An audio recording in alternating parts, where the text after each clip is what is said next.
ഇഷ്ടപ്പെട്ടു. എക്സൈറ്റഡ് ആണ്. First time എൻ്റെ ബിഗ് സ്ക്രീനിലാണ്. എക്സൈറ്റഡ് ആണ്. അഞ്ജു അലക്സ് എന്ന് പറഞ്ഞ റോളാണ് ഞാൻ ചെയ്യുന്നത്. ഒരു ജൂഡോ സ്പോർട്സ് പ്ലേ ക്യാരക്ടറായിട്ടാണ്. അപ്പോൾ എല്ലാവരും കാണണം. നല്ല ഇൻവെസ്റ്റിഗേഷൻ ത്രില്ലറാണ്. അഭിപ്രായങ്ങൾ പറയണം. അങ്ങനെ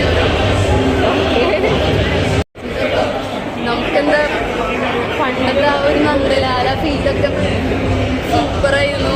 കണ്ടപ്പോൾ തന്നെ ഒരു എക്സൈറ്റഡ് ആയിരുന്നു എല്ലാത്തിനും.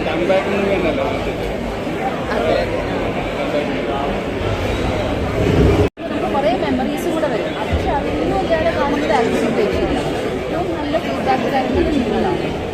പക്ഷെ അത് കൂടാതെ ഞാൻ ആദ്യമായിട്ടാണല്ലോ ഞാൻ ഫിലിം കാണുന്നത്.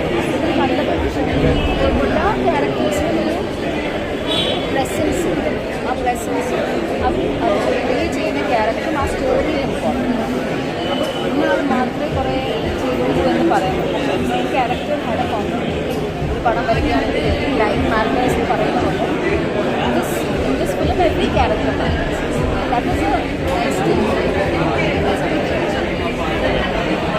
ബോറടിച്ചില്ല. അതാണ് ചോദിച്ചെങ്കിൽ ബോറടിച്ചില്ല. പക്ഷെ ഭയങ്കരമായിട്ടുള്ളൊരു ആ ഒരു പോലീസ് വേഷം അങ്ങനത്തെ ഒരു ക്യാരക്ടർ അല്ല ഇത്. അതുകൊണ്ട് ഭയങ്കര ചാലഞ്ചിങ്ങും അല്ല. പക്ഷെ പുതിയതായിട്ട് ചെയ്യുന്നതിൻ്റെ ഒരു ഇതുകൊണ്ട്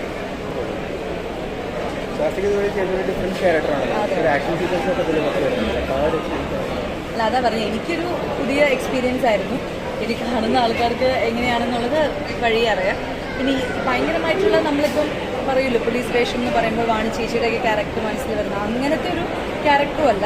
എല്ലാം മൊത്തത്തിൽ ഈ കോട്ടയം ക്രൈം ബ്രാഞ്ചിൻ്റെ കഥ പറയുന്നത് ഒരു സട്ടിലായിട്ടുള്ള ഒരു രീതിയിലാണ്. അപ്പോൾ അതുകൊണ്ട് തന്നെ എല്ലാ ക്യാരക്ടേഴ്സും ഞങ്ങളുടെ ആ കോട്ടയം ക്രൈം ബ്രാഞ്ച് മുഴുവനും വളരെ എന്താ പറയുക നോർമലി ആയിട്ടുള്ള രീതിയിലാണ് ഈ കേസ് അന്വേഷണം പോകുന്നത്.